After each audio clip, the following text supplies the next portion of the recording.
I had a farm in Boulder at the foot of the Rocky Mountain. Well, it may not have been much of a farm, but it was mine. And in that yard, I was able to grow a few vegetables. Now, I'm not a vegetarian. I really don't eat very many green things, but I love to grow plants. And it's one of the things I missed living in a van and in an RV. Now that I'm stationary again, my mind immediately began thinking about gardening. But we got here in August. The gardening season was over. Or was it?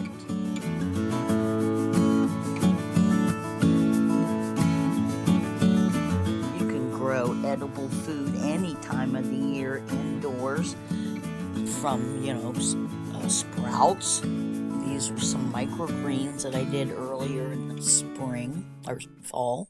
Sometime in September, I decided to do some cool weather crops and grabbed a bunch of tubs from the shed and filled them with dirt. And as the nights got a little bit chillier, I did a modified hoop house and ended up with these nice container gardens. So the gardens are doing pretty good. I'm just impressed. It's November, but the weather's been so good. The onions are good. This lettuce is about ready to pick. Some here. That's a radish back there. These are newer. Some snow peas just coming up, some broccoli. But you can see they needed they're a little spindly. And these are doing pretty good. One side, this side doesn't get as much sun, but there's also this big log in there I'd like. But this one's doing really well. These are all new plantings. See, again, these are kind of spindly.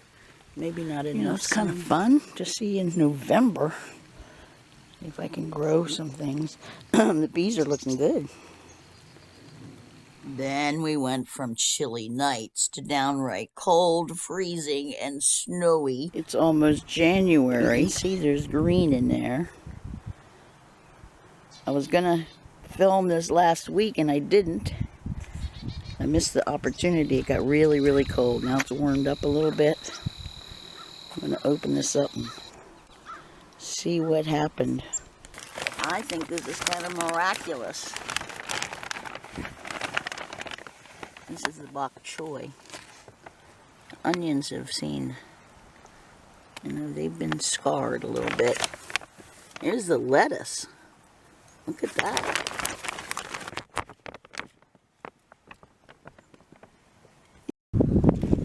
This one didn't fare so well. The snow peas are not doing so good. Much better, huh? Lettuce is a little wilted. That there's anything is a miracle. I've been afraid to open it because it's been so cold. But as you can see, things have continued to grow. I'm amazed. But the bok choy, yellowish, and even some lettuce are still growing. Look, that bok choy's gone to seed. But these snow peas are not too bad considering. And I cut this lettuce, but it's coming back. Maybe some of you have done this before, planted and continued to grow through the winter. I never had. I'd started in early spring, but I'd never done anything all winter. And even though we're not really eating out of it, the chickens will get most of this. It was a really fun experiment. Some snow peas are making it. The ground is frozen. I added some water a couple weeks ago. And that, I think, is sage. I think. I had some basil and it died off. Something else, I'm not sure what that is. The bigger project and the one I'm dreaming about is converting this field into gardens. My first priority was to get a compost pile going. There was a bunch of wood and brush piled down in that area, and I cleaned it out and made a little circle with the wood and started dumping stuff in it. It's not exactly round. I used what I got. I had some chicken wire left over. So this was a much bigger area, and I had sticks around it. I tried to turn it. It's really heavy. Did something to it. I'm probably going to bore some holes in it. But it was dry, so I'm going to let the rain take care of that for me, and then I'll work on it later. Luckily, it's nice and warm today. Good garden soil is so expensive. It just makes sense to compost if you've got some room to do it.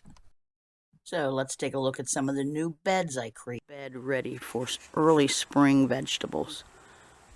You can kind of see it where that cardboard box is in the middle. Digging out a patch. Got a little bit more to go to do a leaf mold mulch bed. So I gathered up all the leaves this fall, and I got my weed whacker out and started chopping them up. Another gorgeous morning. I'm going to work on weed whacking down these leaves and start filling the new bed. I'll put leaves, dirt, and urine, and some fermented juice I have from the chicken feed, and I'll see how high up I can get it. This is how I've traditionally done my beds. I dig up all the dirt, I take the dirt off the grass that I've pulled up and put it back in. Second layer of leaves that I put on the bed, I went in, of course there's a big one sitting right there. I went in and with the weed whacker and chopped it while it was on the bed, so that those little teeny pieces stay in the ground. Now I have to cover it with another layer of dirt, and I ran out of dirt. So I ran out of dirt at the moment. I have to go through these clods that I dug up and separate the dirt from the grass and its roots. And then I'll spread it. Another layer of leaves on top. And then I have some topsoil I'll put on top. And voila, a new bed.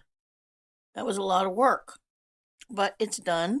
And now we'll go on to the next bed. And now it's the middle of December. I'm going to go down and show you how that new bed is doing, and then I started a second one. So now, 6 weeks later, this is where we are. I've added a little more straw. But you can see the wheat and the rye coming up, and that'll dig into that clay beneath it and make that soil a little better. Now I started a second. This is a no-till garden. So I just have cardboard. They tell me that'll work. And I didn't have any dirt left, so it's just leaves and leaf mulch. And then I've added chicken coop manure and the straw from the coop. And that'll make another bed.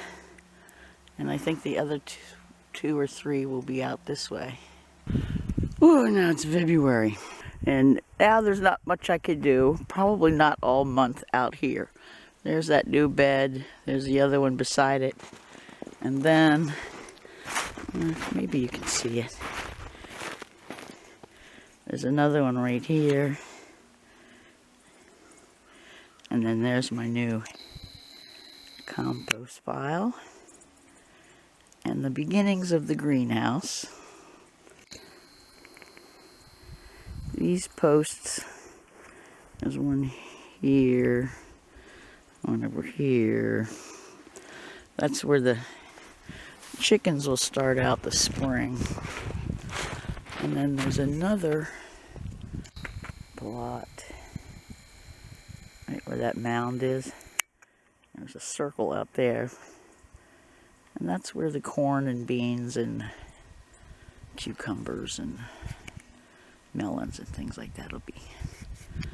So now, February, mine goes indoors.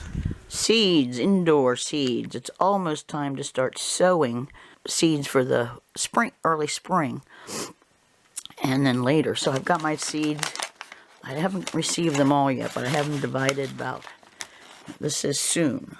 So in another couple weeks, I'm going to start planting these indoors. I got some cheap grow lights.